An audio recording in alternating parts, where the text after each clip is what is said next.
Hello, good afternoon, everyone. Let's start with a quick recap of some of the key concepts that we covered last class. If you can just take a piece of paper, we're gonna start with a recap. We were talking about cellular respiration, which is a process where we break down glucose a little bit at a time while harnessing high energy electrons from the molecule. And in doing so, we're trying to produce ATPs. Let's start with one molecule of glucose. One molecule of glucose. And the glucose is going to undergo glycolysis. And in glycolysis, it is separated into two main phases. We have the energy investing phase and we have the energy yielding phase. During the energy um, investing phase, you are going to have to take two ATP molecules.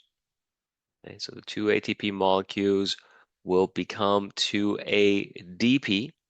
Okay, and this is to energize the glucose molecule so that it is going to be willing to react and we can harness more energy from it. So glucose starts with six carbons like that. And so once again, this happens in the cytoplasm, and we have what's called the energy investing phase. The first five steps, okay? Energy investing phase. Then the glucose is going to split into two molecules of pyruvate. Like that. So we have pyruvate and then another pyruvate. We started with six carbons. If you split it into two molecules, that's six divided by two, which means we have three carbons each. And in the process of doing that, we are removing high energy electron from the molecule, and we need to capture these high energy electrons. So that's when you have the NAD plus coming in, the little chateau surface, if you would, and it will become NADH. Right? The captured electrons will be taken to the ETC, where they can be used to make more ADP, ATP rather, and then it's going to be happening the same thing over here, and you're going to get another NADH. And we also will be making ATP. Right? Um, we will have two ADP coming in on each side, creating two ATP each.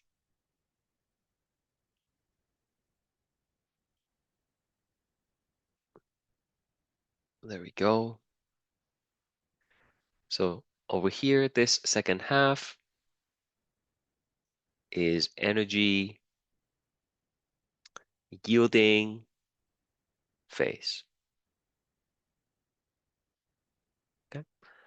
And collectively, this whole thing is glycolysis. And it happens in the cytoplasm. All right. So pretty good investment. We only used two ATPs, and in the end, we were able to get four ATP back and also produce these NADH molecules, which are electrons energy carrier that we can use to make even more ATP later on. And that is glycolysis. Each of these pyruvate will then enter the matrix of the mitochondria. And within the matrix, each of them will be undergoing three reactions. Right, so this next step, which I should probably label for you as well, This is called pyruvate. We learned all these already, by the way. I am just refreshing your memory. Okay, pyruvate oxidation. So what are we going to do? Well, the first thing is removal of carbon dioxide. Right? So after removing carbon dioxide, each pyruvate it will no longer be pyruvate and it will only have two carbons in it.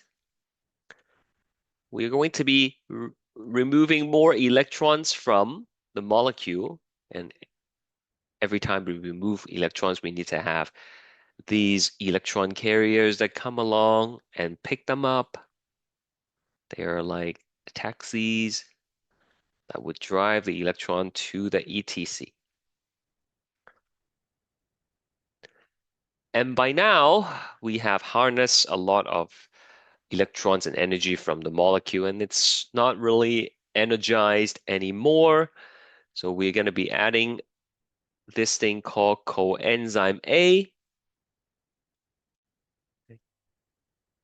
If I draw an arrow that points within towards the main arrow, it means I'm adding to it. And if I'm pointing it out, that means I'm like taking away from it, right?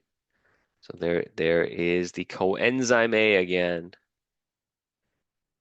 We wrote this down last time. Coenzyme A is just there to re-energize, recharge, kind of give it an energy boost for our molecule so it's gonna react even further. And at the end of it, we have this thing called acetyl-CoA.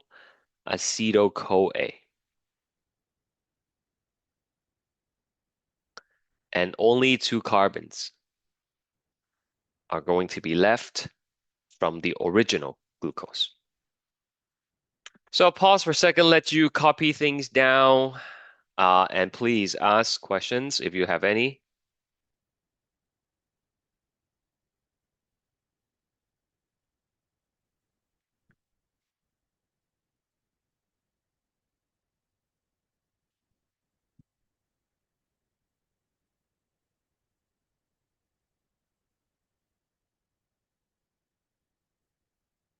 That's sort of where we left off last time. Oh, I probably should write down here as well for you that the pyruvate oxidation is happening in the matrix, of the mitochondria.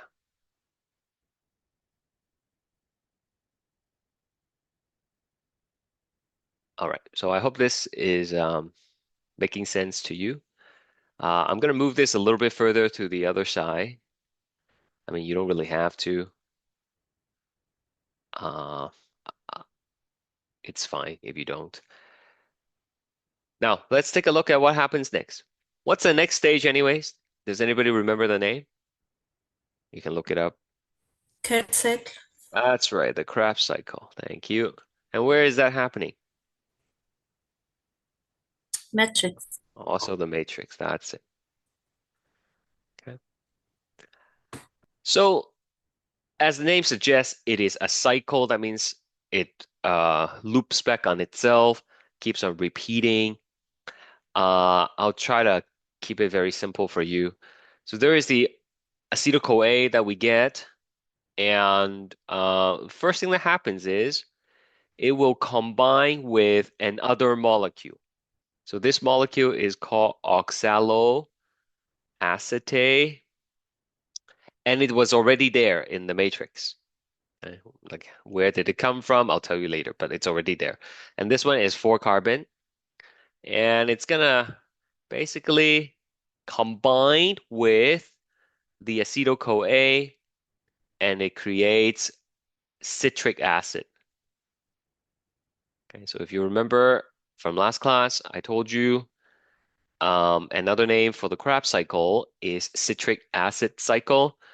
That's because the first product from the reaction produces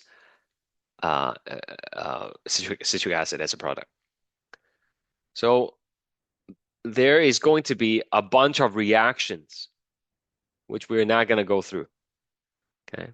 But after a bunch of reactions, you will be able to recreate the oxaloacetate, and then it will be able to combine with another acetyl-CoA that's coming in. Okay. So citric acid here is 6 carbon, 2 from the glucose originally, and then 4 from the oxaloacetate. And over here, a couple of things will happen.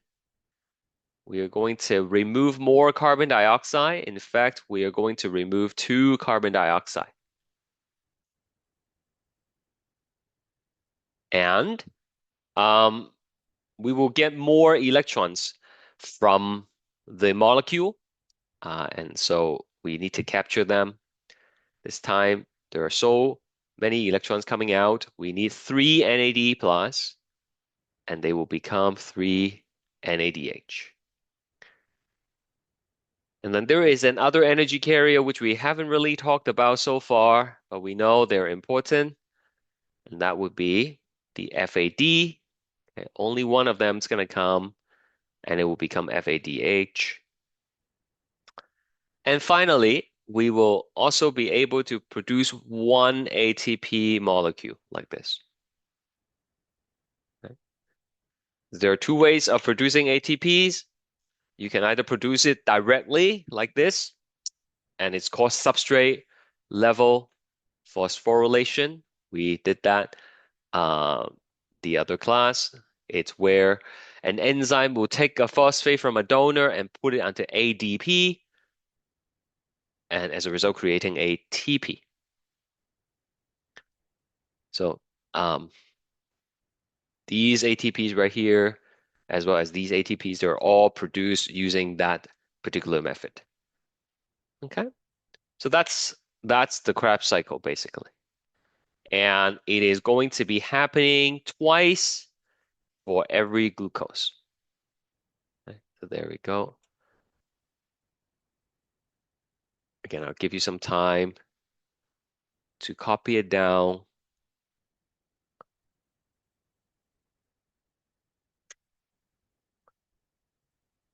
You just keep this with you when you're doing the test.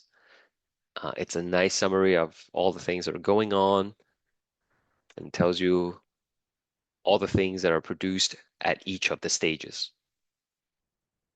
Okay.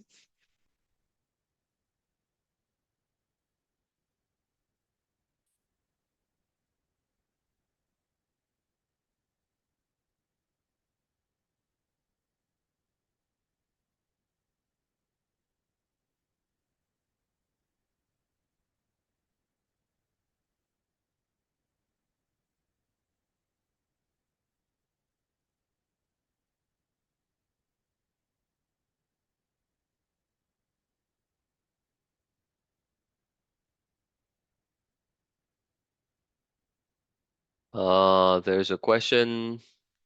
How will question about this topic look like? Do we need to know the diagram drawn? Yeah, I mean, like, I could ask you how many NADH can be created from each cycle of the Krebs cycle, for example, or I can ask you how many ATPs are produced, right? Just do some of the questions from the self quiz. It should give you an idea of um, of the kind of questions to expect. But we should do one right now. Give me a second. Okay, this is from the PowerPoint slides.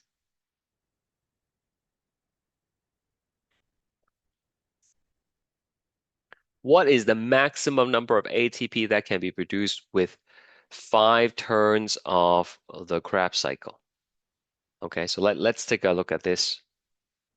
One turn, one turn. What are the main products from one turn? Well, you're gonna have an ATP here. Okay, that is direct production. And we're gonna have 3 NADH as well as 1 FADH2. Sorry, I'm missing the 2 here. So direct ATP production is just 1, but these things will go on to the ETC and make more ATP. Does anyone remember how many ATPs are produced from one NADH? Three. Three, that's right. So we're going to multiply this by three, which means we're going to get 9 ATP. And for this one, we multiply by 2, which gives you 2 ATP. If you don't know where these number came from, it's from last class, and it's right here. It's highlighted. Okay, each NADH is going to make 3 ATPs, whereas each FADH2 will only make 2 ATPs. So over here, 3 times 3 is 9, 1 times 2 is 2, and then this one is just 1 ATP, right? So if you add it up, you get 12 ATP per cycle. And if you do it 5 turns, then that's 12 times 5, which is what is it? 60, right? Do you guys understand the calculations?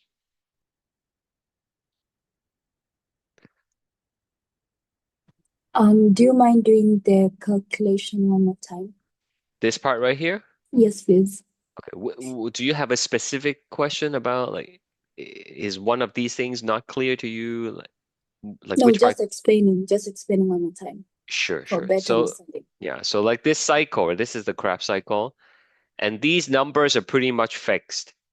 Okay, every time you turn the Krebs cycle, you will always have one ATP directly, three NADH, one FADH2.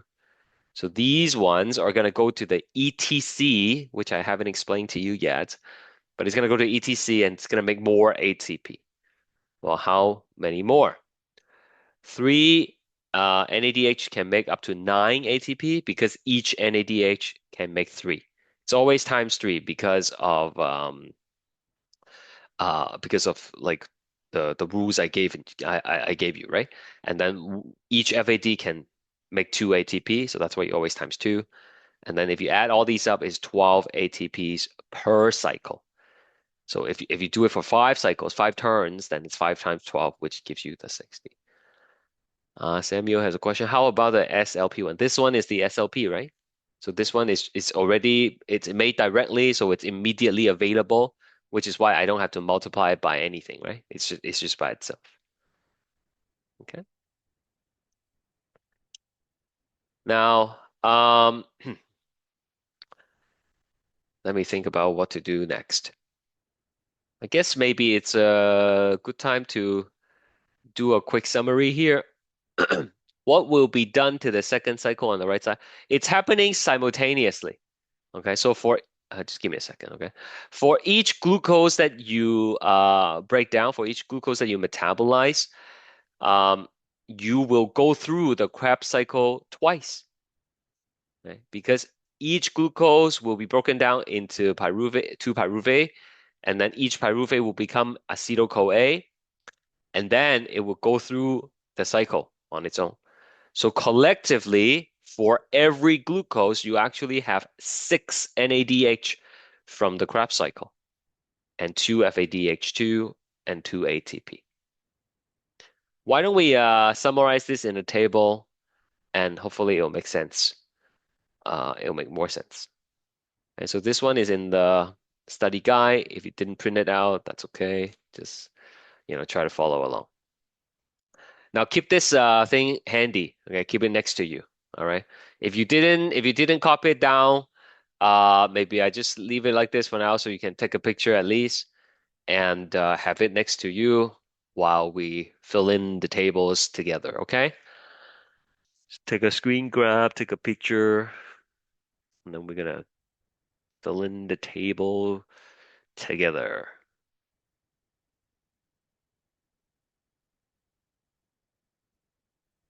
All right.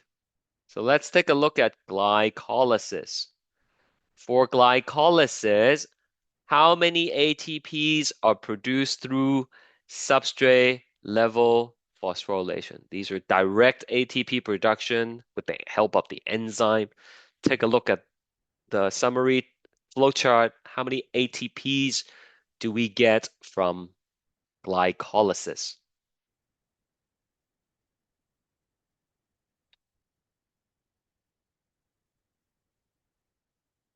Okay, I'll take a look at it for everybody. So we use 2 ATPs, we produce 4 ATPs, which means it is just 2 net Two. ATP, right? Yeah. Yeah. So that's what I'm going to put here. It is 2 net ATP. How about energy carrier? How many energy carriers do we produce from glycolysis? Just take a look at the note. How many NADH? How many FADH2?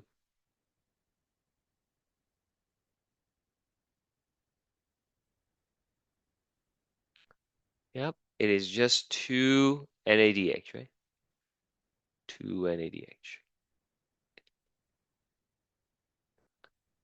Are you guys confused? Do you know where I'm getting the numbers? Look, that's one NADH and then that's another NADH, right? And it is from glycolysis. You understand where I'm getting the numbers?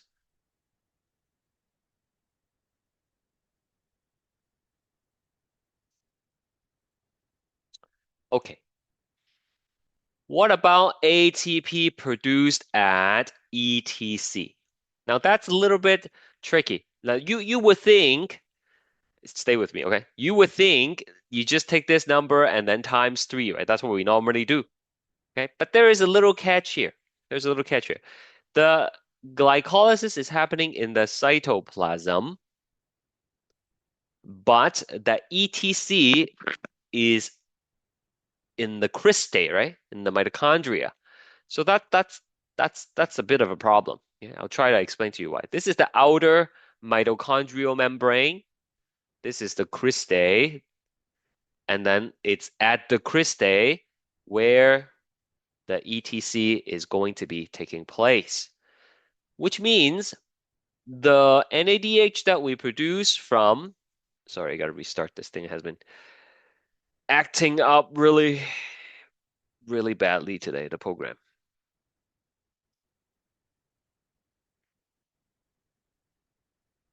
So from glycolysis, we produce 2 NADH, and they need to drive the electrons to the ETC. But it's not very easy because there are two membranes that it needs to cross. It needs to cross the outer mitochondrial membrane and the inner mitochondrial membrane before they can deposit the electrons at the ETC.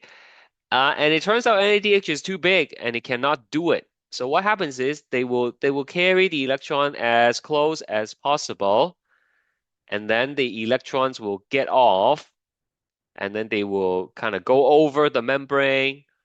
And on the other side, we're gonna have to have another taxi that picks it up, and that will be FAD. Okay, and then it will pick them up, and then it will become FADH2, and then they will go to the ETC and drop them off. Okay, so that's the additional step that needs to happen, right? Because the NADH cannot cross the membrane. So they just let the electron off. Now you might wonder, hey, how come they didn't get picked up by NAD plus? How come it's FAD? Well, because nothing is free. When you transport the electron over, the electron kind of loses some energy. So it's no longer as energetic, as energized as before. So that's why you cannot fill up the NAD molecule.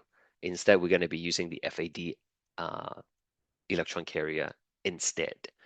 So the 2 NADH will actually pass the electron to 2 FAD H2 here. This is in the matrix, and this is in the cytoplasm.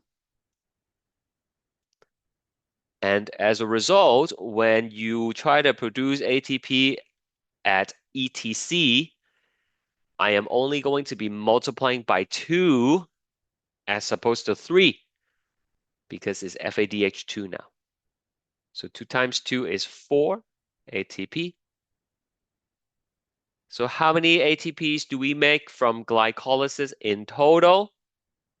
2 ATP from substrate level phosphorylation directly, 4 at the ETC. 4 plus 2 is 6 ATP. Okay. So if you remember, ATP produced at ETC, that method is actually called oxidative phosphorylation.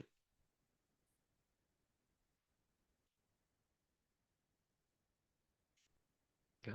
Which I haven't teach you yet. I told you about it. I told you it's, majority of the ATPs are produced that way, but I haven't teach you what exactly happens there. I will today. Okay, can we take a moment and do pyruvate oxidation? Please just fill it in. Look at the chart, look at the full chart, all the drawings, and try to fill it in yourself. You can do it.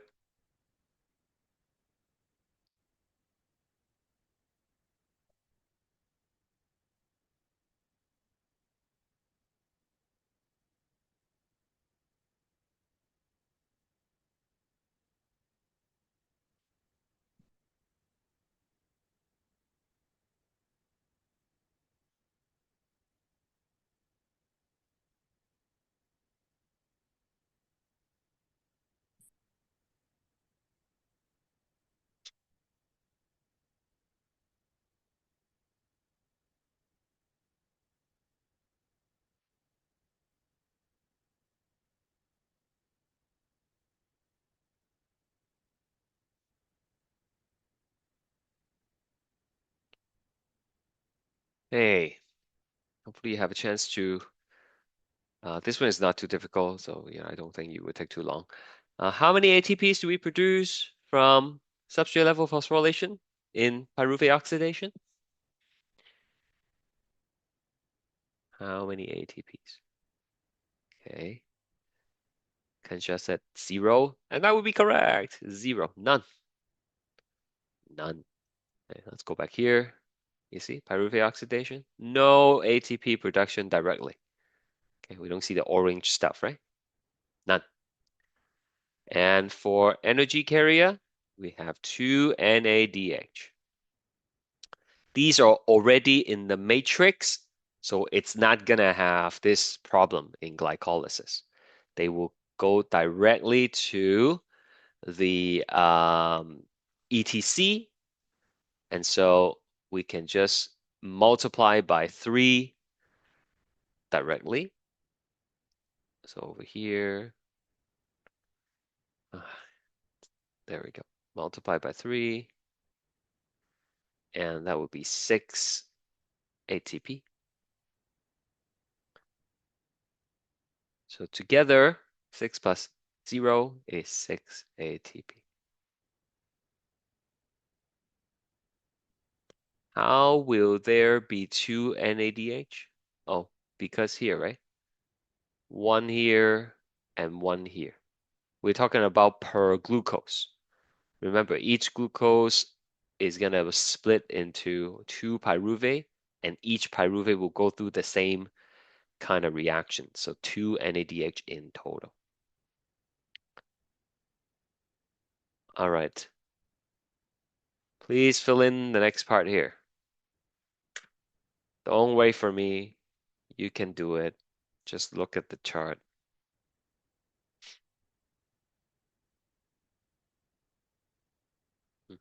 Yeah, keep going.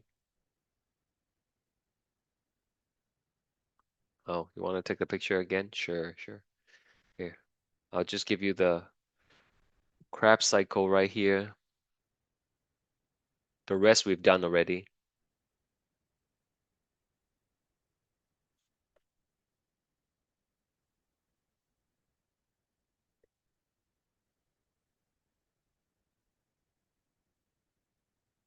Okay.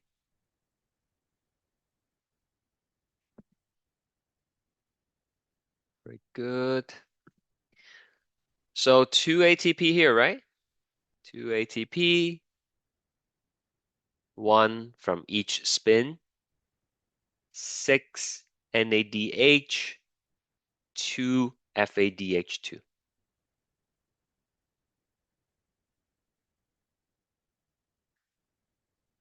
Okay. If you're wondering why you have to learn this, I understand your concern, but the curriculum is standardized for all pre-health programs. So Doesn't matter where you go. If you take the pre-health program, you will have to learn these things. So 6 NADH, we're going to multiply by 3. Again, we don't have to worry about this problem. We are already in the matrix. And for FADH2, I multiply by 2. 3 times 6 is 18. 2 times 2 is 4. And if you add all of these numbers together, you get 24 ATPs, right? And if you add up all the ATPs produced along the way, what number do you get?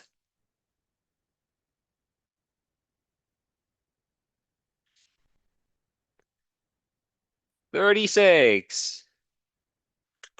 And that is what I told you last time. Look at the overall reaction. Each glucose will produce up to 36 ATP. You see? That's where the 36 came from. I think some of you asked me where the 36 came from. It's right here. The math all works out. Okay. Any questions? Seriously, ask me anything. I'll tell you before I do the electron transport chain.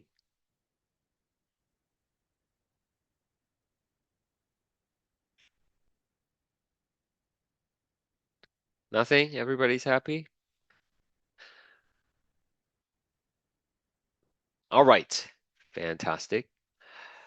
So let's take a look at what actually happens at the ETC. Like how do we convert these NADH and FADH2 into ATP? Right? So we're gonna draw a picture. Probably should start a new page. Okay, and we're gonna draw a bunch of stuff here, and then maybe write some note on the side. All right. So here we go. Uh, let's see. So this is the outer membrane, outer mitochondrial membrane,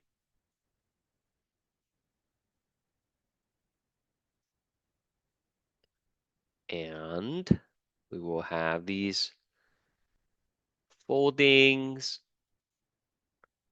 and we call these the cristae, right?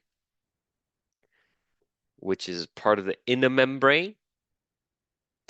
Yeah, let me draw a little bit better, spread them out a bit. There you go. Cristae. Out here would be the cytoplasm, and inside, this is the matrix. And the space between the outer and the inner membrane, we also labeled this in lecture 3. It is the intermembrane space. Okay. Please draw it big. We have a lot of stuff that we need to put on.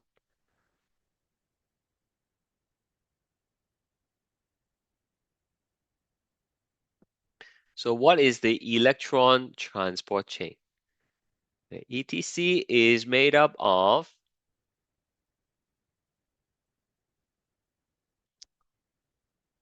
a group of membrane proteins embedded in the cristae.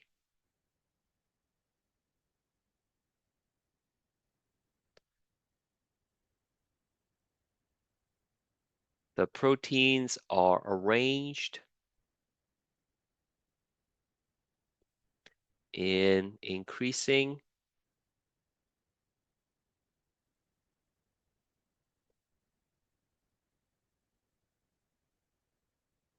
electronegativity.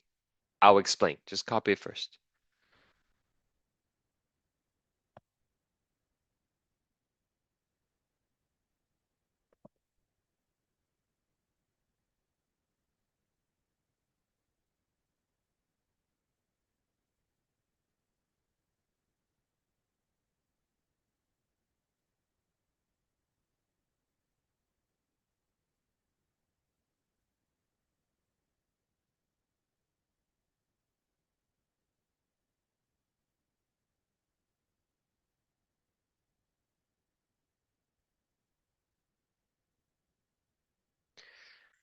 All right, so the electron transport chain is just a group of membrane proteins that are stuck on the crystal like I've shown you. So there is an ETC there, there's another ETC, another ETC. And that's why the inner mitochondrial membrane is all folded up. The more folded up it is, the more ETCs you can pack into the cristae. And there are literally, thousands of these things in each mitochondria. All right. So the proteins are arranged in increasing electronegativity. This is a big word, but all that means is the attraction for electrons. So um, you don't have to draw this. I'll erase it later anyways. So let's say we number them, okay? Protein 1, protein 2, protein 3. Number 2 has higher electronegativity than 1, meaning number 2 has a stronger attraction for electrons than number 1. And number 3 has a stronger attraction for electron than number 2. So when you put an electron on number 1, number 2 will grab it from number 1, and number 3 will grab it from number 2. That way, the electron kind of flows down the proteins. It flows down the electron transport chain. Okay? So if the attraction for electron is confusing, think of magnets, okay? Maybe you can visualize that better. We have three magnets here. Number 2 is stronger than number 1, and number 3 is stronger than number 2. So we put a piece of metal ball at number 1, number 2 will grab onto it, and number 3 will grab onto it, and then the ball just kind of flows down, right? And that's what the electron transport chain is, okay? It's a series of membrane proteins that allows the electron to basically slide down the chain. Is that okay?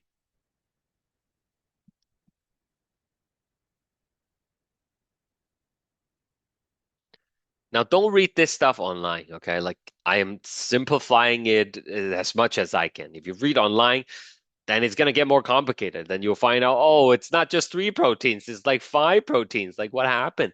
Like, I'm trying to keep it simple for you, right? Okay? So just try to understand what I'm saying. And if you don't understand, email me. Don't try to read this online. It's going to be too much. All right, so we have the NADH,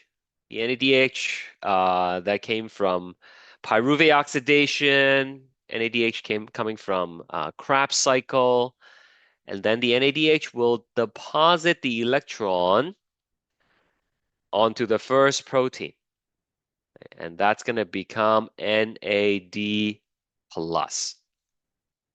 Okay, so it lets the passenger off, and then it becomes NAD plus, and then this guy can go back, goes and gets more electron. It's going to go back to the Krebs cycle. It's going to go back to the pyruvate oxidation, pick up more electrons, and then bring them to the ETC. The same thing will be happening to all the other ETCs, right? So let's take a look at what's going to happen to the electrons that got dropped off. And I'm going to use like green here for the electrons. And we got these electrons, and the electrons will get passed down this ETC. Okay, because number 2 likes them more. It's going to grab it from number 1, and number 3 is going to grab it from number 2. And it's going to get passed down the electron transport chain. So I'm going to write it here. As electrons are passed down the ETC, remember these are high energy electrons, so we're going to use those energies. Its energy is used to pump H plus from the matrix to the intermembrane space. Okay.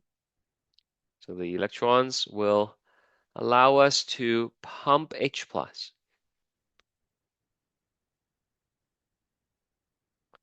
into the intermembrane space. Okay. And it's not just this NADH, where you're going to have a bunch of NADH. I'm going to tell you about FADH2 in a bit. Over time, you're going to have a bunch of H plus here. Okay? So this will be high H plus concentration, whereas in the matrix, it will have low H plus concentration. Right? So what's happening here at the ETC, that's actually a type of active transport. And with active transport, you need to supply energy. And that's what the electrons are for. The electrons are basically powering this movement of H plus from the matrix into the intermembrane space.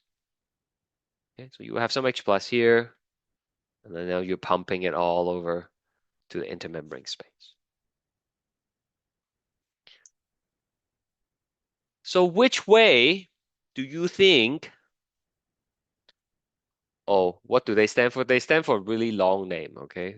You can Google it if you want. It's a nicotinamide adenine dihydrogen. It's not meaningful, right? It's just an organic molecule that carries electrons for us. That's probably enough for you to know.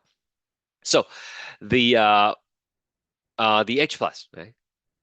Can you tell me which way the H plus will have a tendency to go?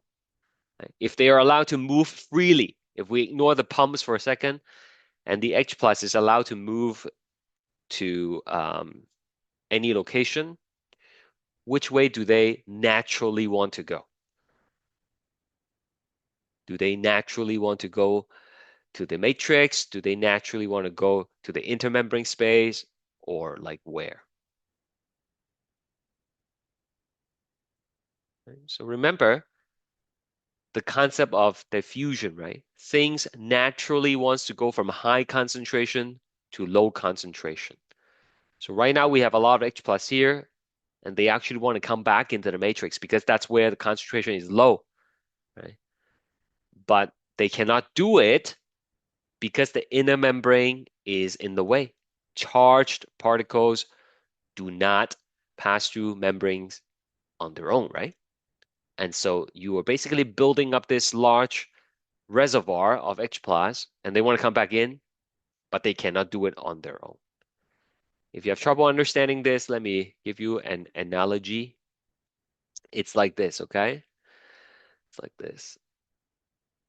You don't have to draw this unless you want to. Okay, we have You need carrier like this. Yeah. yeah, we're gonna get to that in a second. Yeah. We have waterfall here. Okay, so the water is naturally going from high to low, right? And so what happens is we can put a dam here, build a dam here.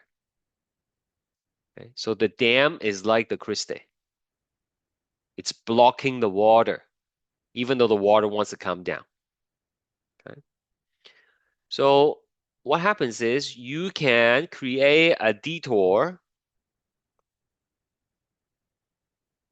and you can put a turbine here. Turbine. This is a turbine.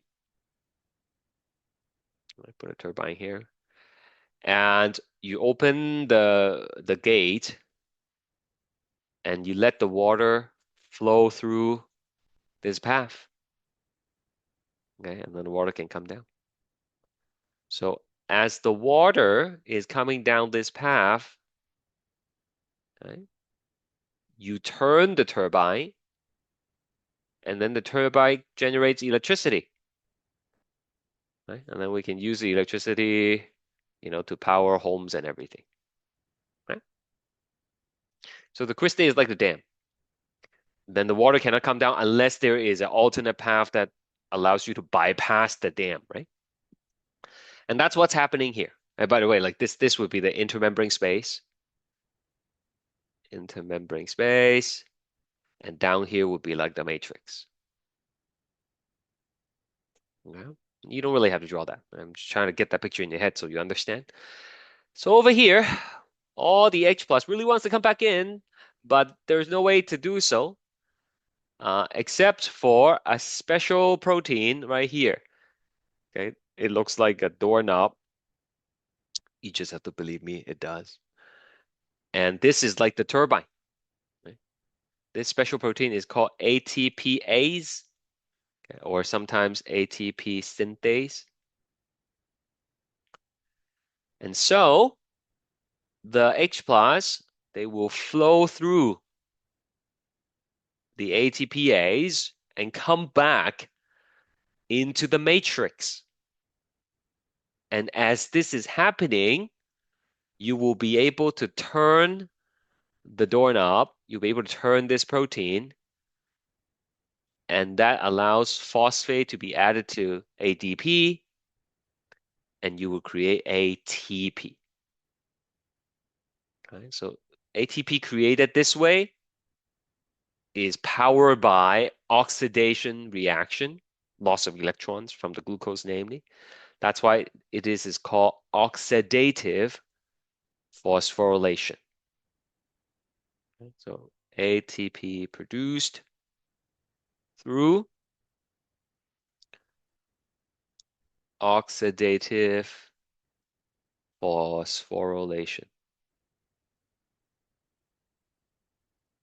Right?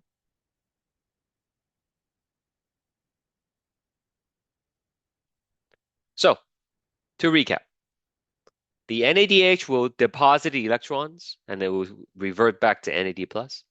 The electrons are packed with energy. So as they get passed down the ETC, we use those energy to create the H plus gradient here. Okay, lots of H plus building up. And you can think of it like this. I didn't say it earlier, but I'll say it now. When the electrons are deposited by NADH, it's going to be able to pump 3H plus, right? When each of these comes back through the turbine, they will create an ATP. So each NADH creates 3 ATPs. Okay?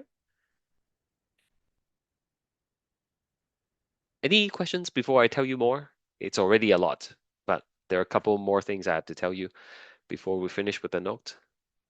Anything that bugs you? Anything that's not clear?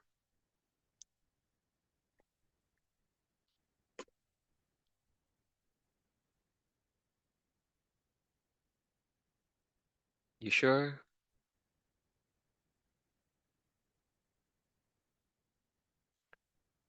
Okay. So what's missing in this picture? Well, the FADH2 we haven't talked about yet, right? So FADH2 will also come to the ETC, but because it has lower energy, it's not able to deposit the electrons on the first protein. Instead, the FADH2 will deposit the electrons at a lower point in the ETC and the second protein here. And so it's only able to pump 2H plus, and when those comes back, it'll be able to create 2 ATP only. Okay, so they do the same thing. The NADH and FADH2 has the same function. They transport the electrons, but where you deposit the electron is going to be different for each of the carriers. All right. Another quick story to help you understand this. When my kids were younger, when I took them to the park, sometimes they get really frustrated because um, when they get on the slide and I told them, don't go down the slide unless it's clear at the bottom. Okay, but there's always a kid who slide down and then they just kind of slide there at the bottom and not get off, right? And then my kids would be very frustrated, like, oh, I want to go, right? Like, can someone take the kid away? So if the kid stays there for too long, then sometimes the parents would come along and then would pull the kid away so that the next one can go down. Right? So keep this image in mind, and we're going to go and apply this analogy to the ETC here. The electrons are the kids, and then the ETC is the slide. Once the electron gets to the bottom of the slide, because the last protein has a highest electronegativity, it's going to hang on to the electron and not want to let go. So the next pair of electrons cannot slide down unless the bottom is clear, right? Because otherwise, it's just going to create like a congestion. So something like the parent has to come and pull the electrons away from the ETC. So we actually need something that is even more electronegative. Okay? And the only thing that's more electronegative than the proteins and the ETC would be oxygen. Okay? So oxygen comes, picks up the electron along with some hydrogen, and it generates water. Right? Do you remember the cellular respiration equation? Let me just jog your memory a little bit. Glucose is oxidized. Right? So we rip those electrons out. Right? They are captured by NADH, FADH2, transported to the ETC. The electron slides down the ETC, and ultimately they will end up on the oxygen. And when the oxygen picks up the electrons, they will become the water. Okay? And that's pretty much the end of the story. Now, oxygen plays such an important role. We call it the final electron acceptor. Okay, that's why we need to breathe, because if we don't breathe, then we do not have anything to pull the electrons off that ETC. And if the electrons are stuck on the ETC, then we do not have electron flow. No electron flow means no H plus gradient, and the H plus are not going through the turbines. We are not making ATPs, and we die. Everything that happens in the body, right? A lot of them requires ATP, right? Breathing, beating of the heart, moving the muscles, and everything, right?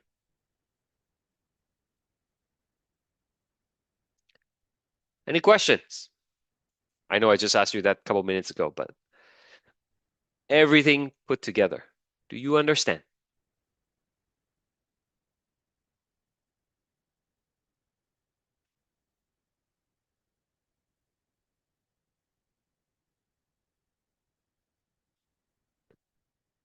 All right, that was like the hardest part. If you understood that, well done. We're just gonna go through a few more slides here, and we will be done. That's exactly what I've explained to you. You can read it on your own. You can see these are the ETC proteins. The NADH will deposit and become the NAD plus, pumping the H plus, and ultimately the H plus will, flow through the ATP synthase, and we will produce ATP. Okay. Of course, missing from this picture is you're gonna have the FADH2. Should use a different color, I guess.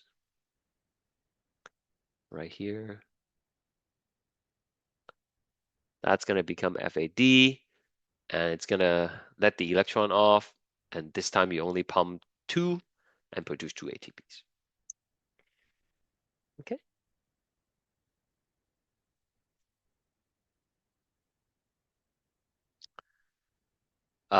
Same thing is everything I talked about. Okay, so oxygen is the final electron acceptor because it is more electronegative than the proteins in the ETC. Right? It needs to be stronger attraction for the electrons in order to pull it off. Otherwise, it's going to be stuck to the ETC.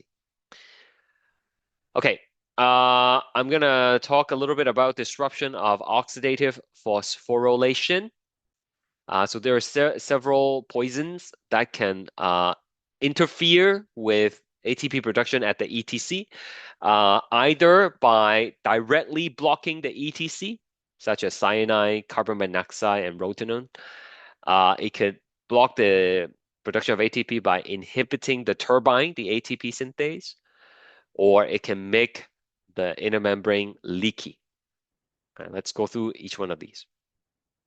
First of all, rotenone. Rotenone is used as an insecticide and pesticide, and what it does is it binds to the first protein in the ETC and blocks it. So if I go back to this picture, the rotenone is basically gonna block this protein. So the NADH comes and it cannot drop off the electron. Right? So that's a big problem, right? Much of our ATP production is dependent on the electrons coming from NADH.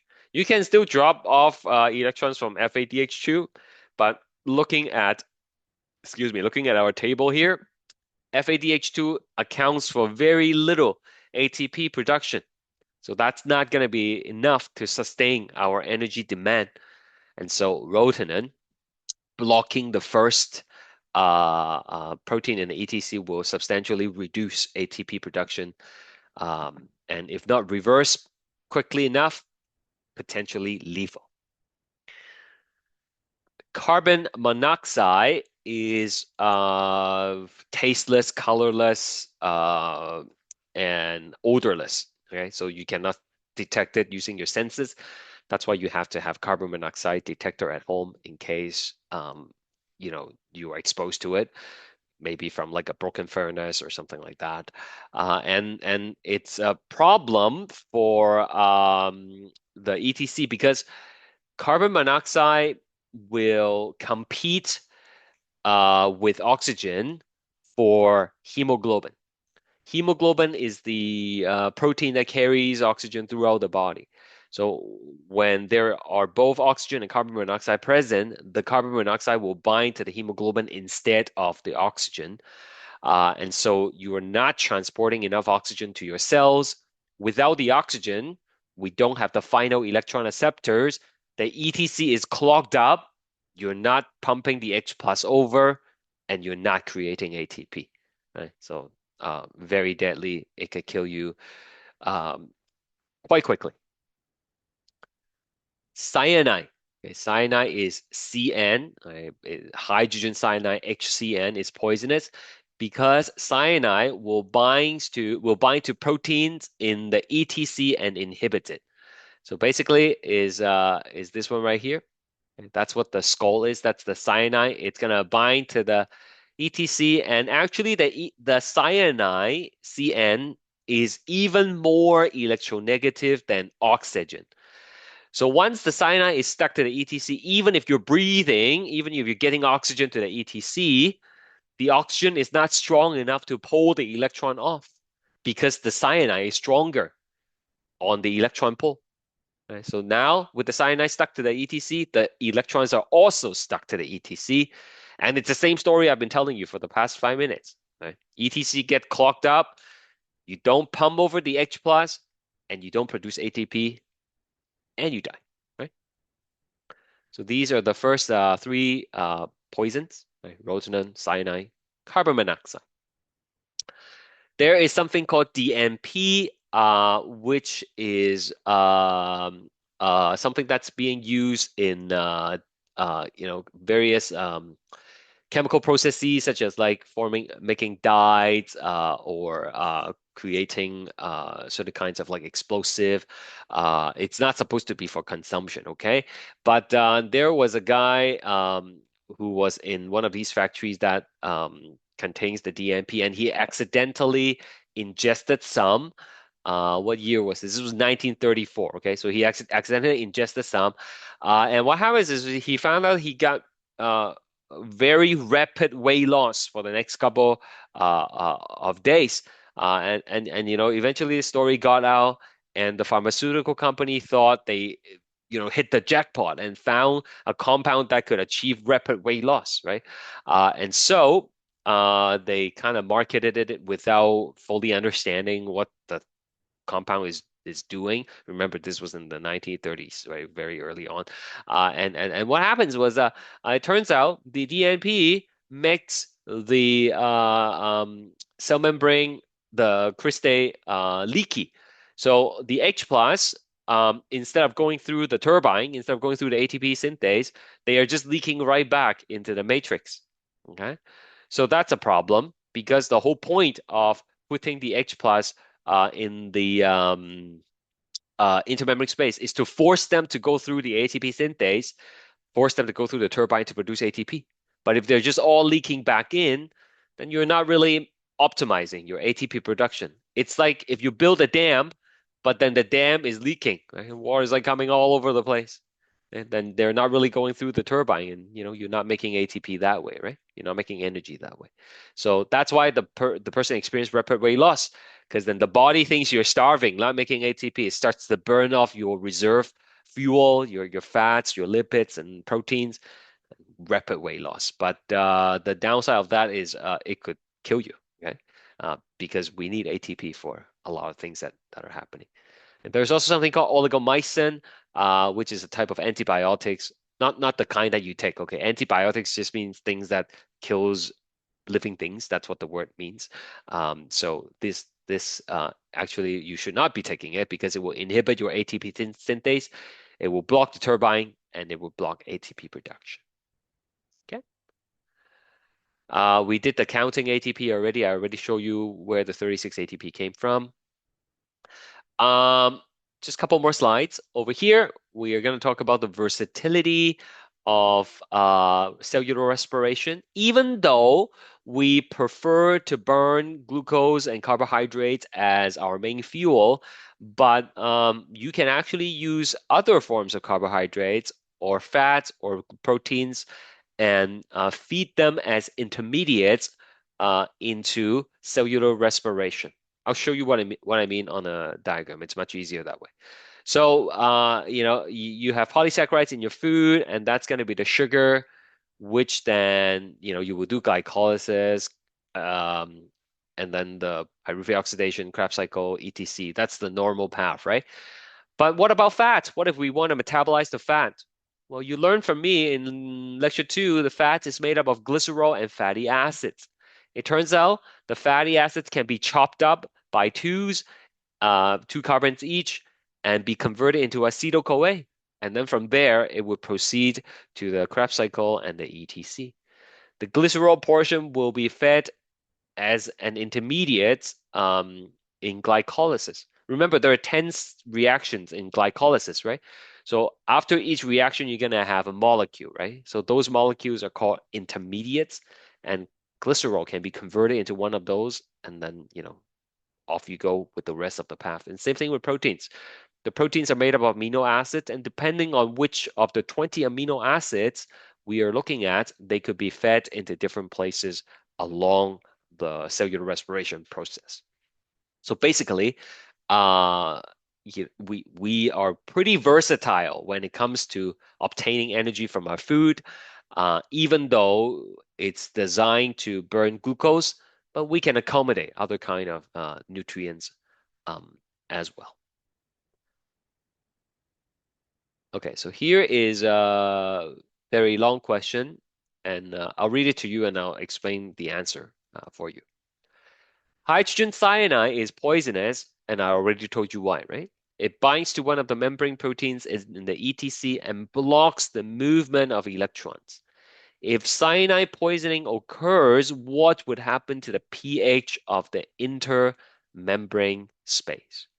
Hint, low pH is caused by higher H plus concentration. So by now, I hope you have a general understanding that under normal circumstances, you will be pumping H plus into the intermembrane space. That's what happens normally.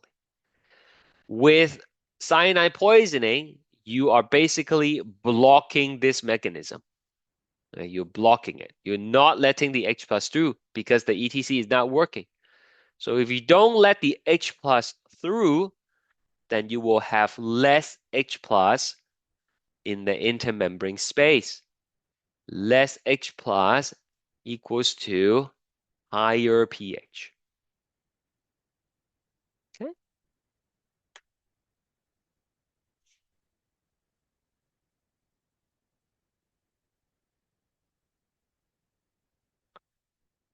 And we are just going to spend the last part of the lesson explaining anaerobic respiration. Right? So as I told you, the whole Krebs cycle, etc., all those stuff cannot happen without oxygen because we need to pull the electron off the ETC, right? But sometimes there are instances where the demand for oxygen is greater than the supply of oxygen. So if you're doing strenuous exercise, you might be running so hard that your leg muscles demands more oxygen than you can supply it. Then for just a brief moment, the cells in those muscles might switch to anaerobic respiration.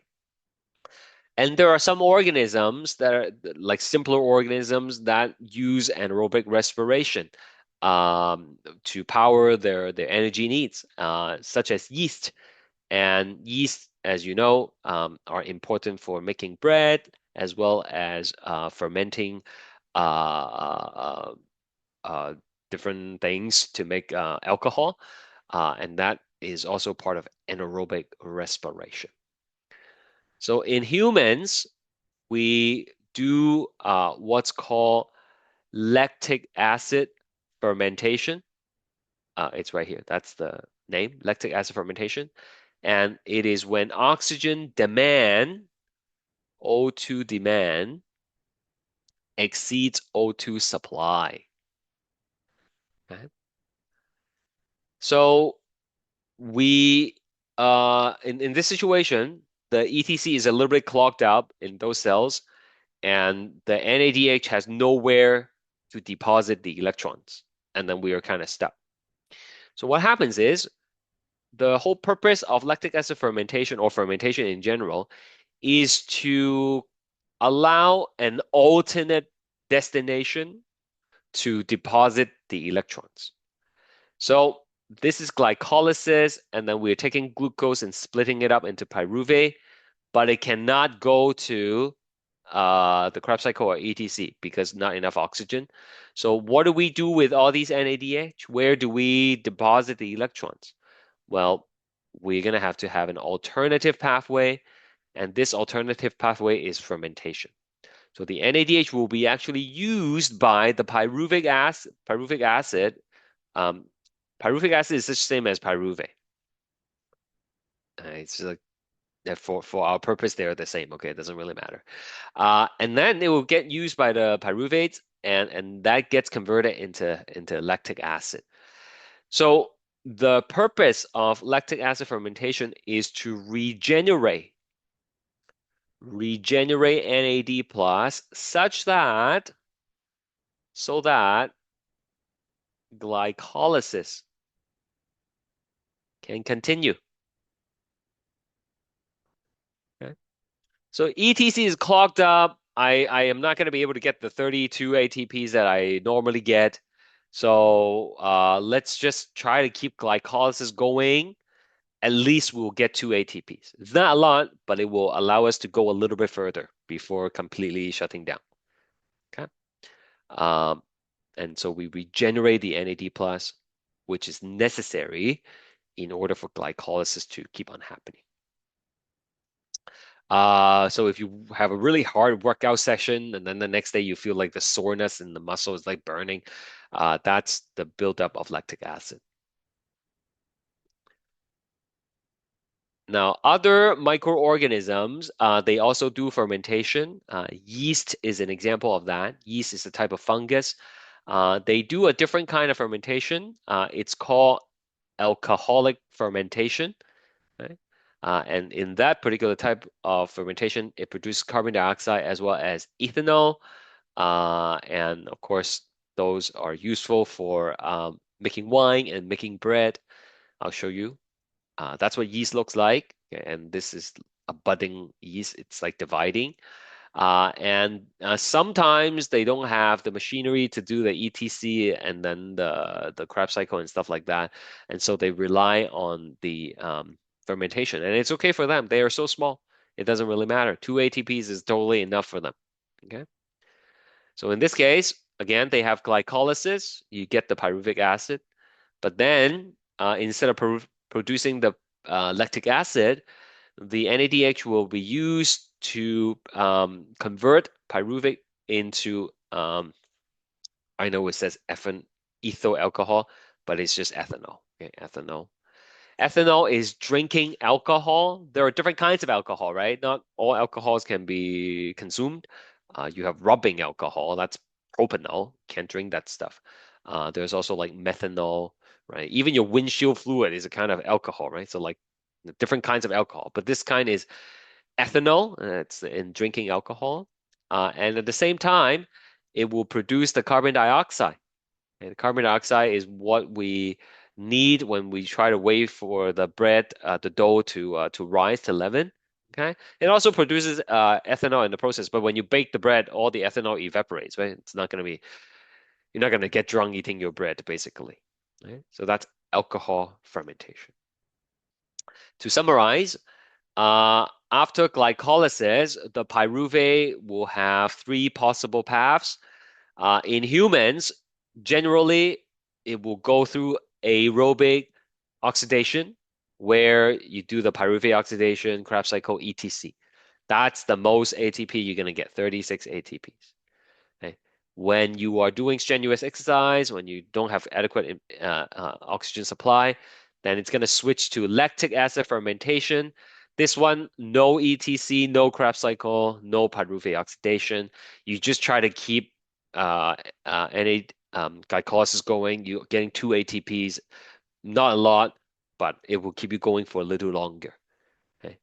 Alcoholic fermentation does not happen in humans, does not happen in animals, because otherwise we're walking around drunk. Instead, it happens for, yeast, right? Simpler organisms, and they would be getting 2 ATPs from it. And that is all, everybody. That's the first half of the course. No class on Monday because of Family Day.